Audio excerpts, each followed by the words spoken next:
Hello everyone, and how is it going? And yes, I know I'm a little bit uglier than normal. That's because my camera's doing some really weird stuff, but I wanted to make sure that I still got out my levels to all of you out there that are interested in them. So let's take a look at 4 key levels that I've got marked off on my charts that I'll monitor as I trade, this time coming at you on the ES.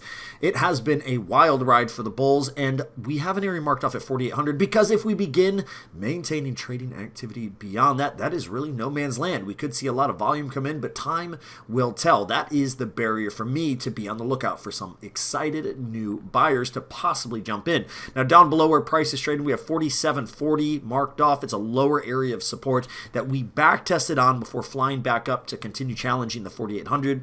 Below it even farther, we have 4,700 and we have 46.60. Both of these are very interesting areas to me to watch if we do come back down, if the bears give us a bit of a fight. Good luck, happy trading. I'll see you all very soon and hopefully a bit prettier.